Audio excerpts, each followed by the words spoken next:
ஆச்சாரியாருக்கு கோயில் அமைத்து இறைவனையே குடியிற வச்சிருக்கார். ஆச்சாரியாரும் ஆழ்வார்களும் இறைவனை குடியிற வைத்தார்கள், ராமபிரான குடியிற வச்சாங்க. இன்றைக்கு நம்முடைய ராமர் அவர்கள் ஆச்சாரியாருக்கு கோயில் அமைத்து இறைவனையே குடியிற வச்சிருக்கார். ராமனிடம் அந்த அவருடைய புகழை பாடி வரம் பெறுவது ஒன்று. ராமராகவே இங்க வந்து ஆச்சாரியார்கள் கோயில் அமைச்சு என்னன்னா, அதுதான் வைணவத்தினுடைய சம்பிரதாயம். கொஞ்சம் அடியனுக்கும் தெரிஞ்சதுனால குரு காட்டிய வழிதான் எம்பெருமானை அடைவதற்கு ஒரே வழி. உடையவர் திருவடி உய்வுக்கு ஒரே வழி. உடையவர் திருவடி உய்வுக்கு ஒரே வழி. அந்த உடையவரே இங்க கொண்டு வந்து தொடர்ந்து இந்த சேலம் வாழ் மக்களுக்கு அருள்பாலிக்க வேண்டும் என்ற தன்னுடைய பிறவி பலனை அடைந்தவர் ஐயா நம்முடைய ராமர். சொத்து சம்பாதிச்சு வச்சா நம்ம பேர் நின்றுமா? புகழ சம்பாதிச்சு வச்சா நம்ம பேர் நின்றுமா? நிக்காது. ஒன்னே ஒண்ணு, இறைவனுக்கு கோயில் யார் யார் எழுப்பினார்களோ அவர்களுடைய புகழ் யுகங்களை தாண்டி இருக்கு. அதற்கு எடுத்துக்காட்டு ஒன்று சொல்லணும் என்றால், நம்முடைய தஞ்சையில நம்முடைய சோழர்கள் கட்டிய கோயில், அந்த பெருவுடையார் கோயில் சொல்லி சொல்றோம். கண்டிப்பாக அவர்கள் வாழும் காலத்தில் அந்த கோயிலை காட்டிலும் அவர்களுடைய மாளிகைகளை, அவர்களுடைய அரண்மனையை இன்னும் கூட சிறப்பாக தான் கட்டியிருப்பாங்க. கண்டிப்பா கோயிலை காட்டிலும் அவர்கள் குடியிருக்கும் மாளிகையை, அவர்களுடைய அரண்மனையை சிறப்பாக தான் கட்டியிருக்கிறார்கள். இன்னைக்கு அந்த அரண்மனை மட்டுமே இல்லைன்றதல்ல, அவர்களுடைய வழித்தோன்றல்களே எங்கன்னு தெரியல. இன்னைக்கு நின்று போயிருப்பது என்னவென்றால், அவர்கள் கட்டிய கோயில் மட்டுமே. அவர்கள் சேர்த்து வச்ச பொருள் அவர்களுடைய பேரை சொல்லல, அவர்களுடைய சந்ததி அவருடைய பேரை சொல்லல. அவர்கள் இன்னும் கூட நிறைய விஷயங்கள் செஞ்சிருக்கலாம், பேரை சொல்லல. அவர்களுடைய பேரை சொல்லுவது ஒன்றே ஒன்றுதான். அது என்ன? அவர்கள் உருவாக்கிய கோயில். அந்த வகையில் சேலத்தில் கூட ஒரு மகான் கோயிலை ஆச்சாரியாருக்கு கட்டியிருக்காருன்னா அது யுகங்கள் அவருடைய பேரை சொல்லணும். அவருடைய பேரை பன்னெடுங்காலம் மக்கள் சொல்ல வேண்டும் அவர் நினைக்கல, எம்பெருமான் நினைச்சிருக்கார். அதனாலதான் அந்த வாய்ப்பை அவருக்கு எம்பெருமான் கொடுத்திருக்கார் என்ற இந்த நல்ல தகவலை தெரிவித்து, இங்கே இருப்பவருக்கு நிறைய பேருக்கு தெரியாது, நவீன பராசரருக்கு இரத்த சொந்தம் தான் நம்முடைய ராமன். அந்த வகையில் அவரிடம் நேரில் நாம் உறவாடி அவரிடம் ஒரு ஆசீர்வாதம் வாங்கிறதுக்கு வாய்ப்பு இருக்கான்னு தெரியாது. அந்த இரத்த சொந்தத்திடம் நாம் வணங்கி அவருடைய ஆசீர்வாதங்களை பெற்று நிறைய கருத்துக்களை, நிறைய விஷயங்களை, ஆழ்வார்களுடைய பெருமைகளை அண்ணனுடைய திருவாயால் கேட்க உங்களை போல் நாங்களும் காத்து கொண்டிருக்கிறோம். அண்ணன் அவர்களுக்கு வழிவிட்டு விடைபெறுகிறேன். வாழ்க பாரதம். நன்றி.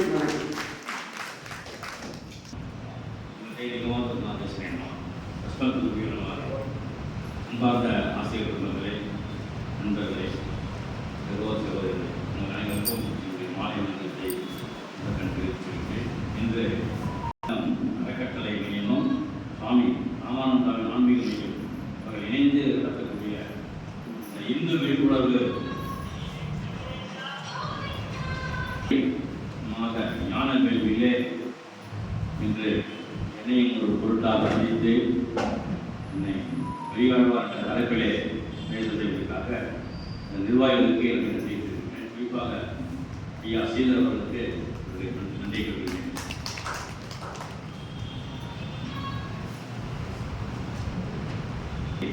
இந்த அன்பானவர்களே, அறிமுகப்படுத்திய சகோதரர் ஆசி சரண் அவர்கள் எந்த ஸ்பேஸ் தான் நல்லா பேசுவார். எந்த டாபிக்லையும் ஒரு அரை மணி நேரம் நல்லா அழகாக பேசக்கூடியது ஆசி சரண் அவர்கள். ரொம்ப சந்தோஷம். Thank you for your nice introduction. இந்த ஆழ்வார்களிலே பெரியாழ்வார் என்று சொல்லக்கூடிய ஆழ்வாரை பற்றி நாம் பேச இருக்கின்றோம். பெரியாழ்வாருடைய இயற்பெயர் என்னவென்றால் விஷ்ணு சித்தன். அவருடைய இயற்பெயர் விஷ்ணு சித்தன். விஷ்ணுவை தன் சித்தத்திலே சதாகாலம் கொண்டிருப்பவர் என்ற காரணத்தினால் விஷ்ணு சித்தர் ஆகின்றார்.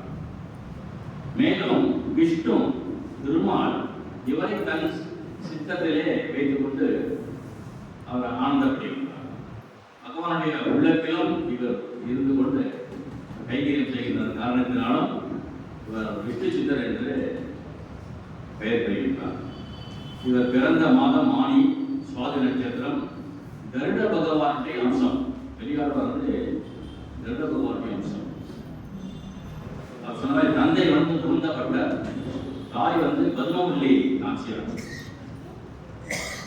தென்மதுரைக்கு பெருமை சேர்த்தவர் பெரியாழ்வார். வடமதுரைக்கு பெருமை சேர்த்தவர் கிருஷ்ண பரமாத்மா. பகவான் கிருஷ்ணன் தன்னுடைய சம்மதத்தினால் வடமதுரைக்கு பெருமை சேர்த்தது போல தென்மதுரைக்கு பெருமை சேர்த்தவர் பெரியாழ்வார். இப்படி என்றால் அங்கே பரத்வம் மதுரையில் தான் நிரூபிக்கப்பட்டது. பரம்பொருள் யார் என்பது மதுரையில் நிரூபிக்கப்பட்ட இடம். ஆகவே பல்லாண்டு அந்த மங்கள ஆகாசனம் பிறந்த இடமும் மதுரை. ஆகவே மதுரைக்கு ஒரு தனி சிறப்பு. அதனால் பெருமைப்பட்டது மதுரை. இவருடைய அவதார ஸ்தலம் வந்து ஸ்ரீவில்லிபுத்தூர். பெரியாழ்வாருடைய பிறந்த ஒரு ஸ்ரீவில்லிபுத்தூர். இவர் முன்குடுமி சோழிய அந்தார படத்தை சேர்ந்தவர். முன்குடுமி சொல்லுவாங்க. ஸ்ரீவில்லிபுத்தூர் வெள்ளி அண்ட் கண்டன் 2 பேர் இருந்தாங்க. அவர்களால் உருவாக்கப்பட்டது இந்த ஸ்ரீவில்லிபுத்தூர். அங்கே இருக்கின்ற பெருமாள் வடபத்திரசாயி, வடபெரும் கோயில் உடையவன்னு பேரு வடபத்திரசாயி. இந்த கோயிலில் எம்பெருமான் அருள் பாலிக்கின்றார்.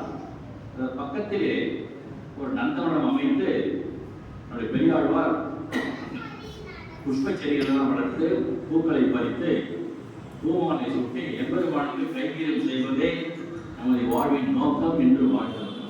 அதனால் மாலாக்காரம் என்ற பெயர் பெற்றது. மாலாக்காரனா மாலை சொல்பவர். கிருஷ்ணாவதாரத்தில் மாலாக்காரர் வந்திருக்கார். அவர் வந்து தினமும் மாலை தயார் பண்ணி கம்சனுக்கு கொடுக்குவார். அந்த கிருஷ்ணன் பலராமன் வரும்போது எங்கே கொண்டு போவார் கேட்பது கம்சன். அங்கெல்லாம் கொண்டு போவார், எங்கே போடுன்றது. அப்போ இதுக்கு திரும்பி பார்த்து மாலையை போடுறாரு. வந்து கேட்குறான்னு சொல்லி மாலையை போட்டோன்னே அவனுக்கு பகவானுடைய உருவம் தெரியுது.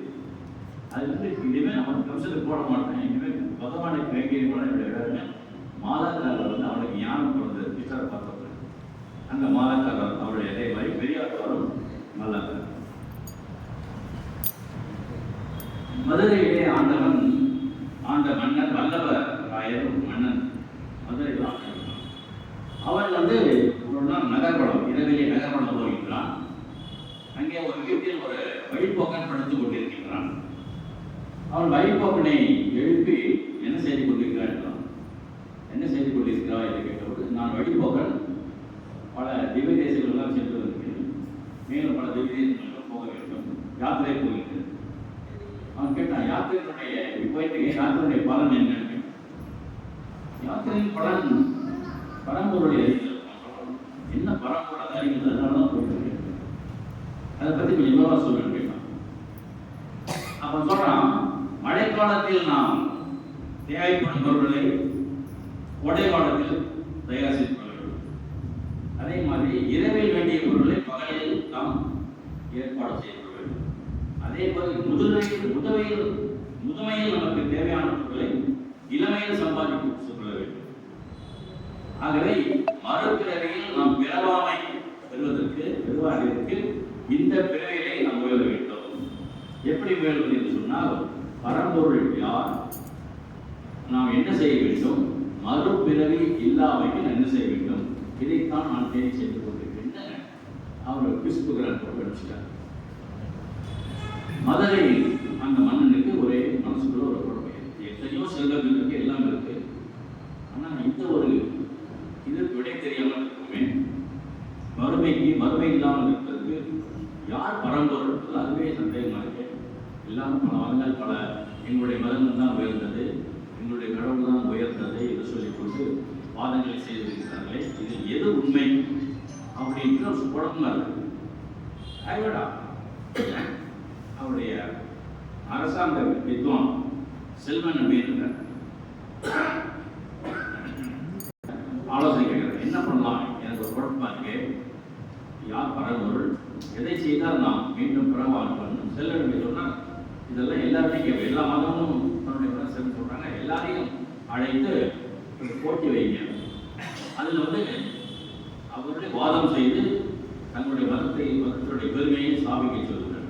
யார் பரம்பொருள், யாரை நாம் வணங்கினால், யாரும் நாம் சரணடைந்தால் மறுபிறவி கிடைக்காது.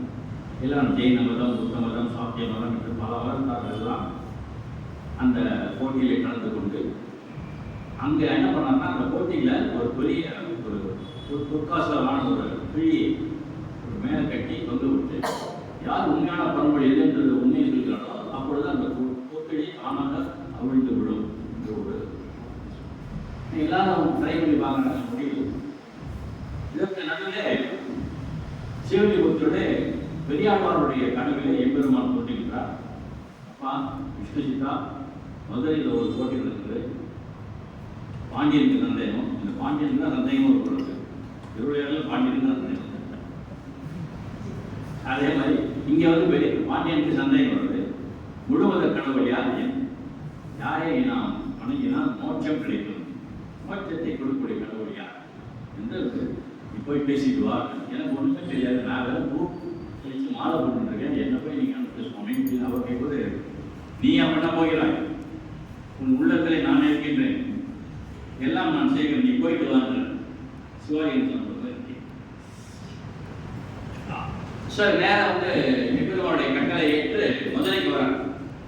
மதுரைக்கு வந்தோடனே அரசபையில் போய் நிற்கிறார். என்னன்னா அவருடைய சாதாரண உருவத்தை பார்த்து எல்லாரும் சொல்லி நகையாடுகிறார்.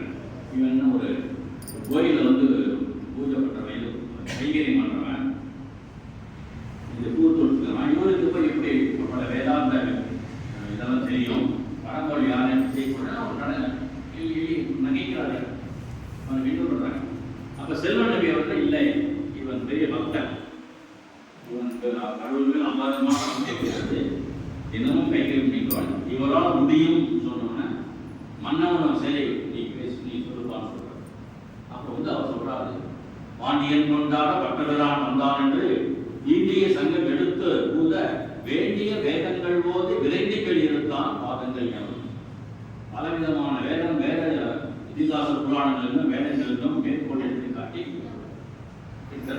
என்ன பேசியிருப்பார், எல்லா இடங்களையும் பற்றி திருமாலே பரம்பொருள், அவனை அடைவதுதான் நம்முடைய இலக்கு, அவனை அறிவதுதான் ஞானம், திருமாலுக்கு சொல்லு செய்வதே நமது வாழ்க்கை லட்சியம், அதை செய்வதுதான் மோட்சத்துக்கு வித்து அப்படின்னு அவர் எடுத்து சொல்லும் பொழுதே அந்த பொற்கிழிக்கு அவர் கையில் சொல்றார்.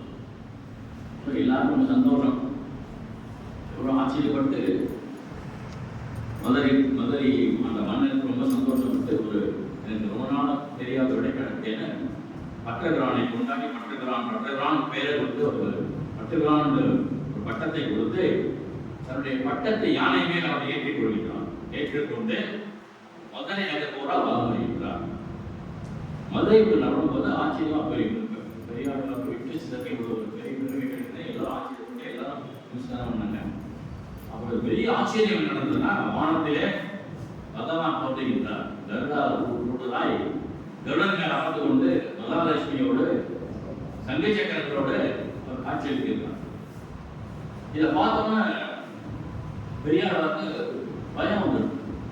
இப்படி எப்பெருமா மறைந்திருக்க வேண்டிய மறைபொருள் எல்லாரும் தெரியுமா காமிக்கிறானே, என்ன ஆயிடுவாங்க,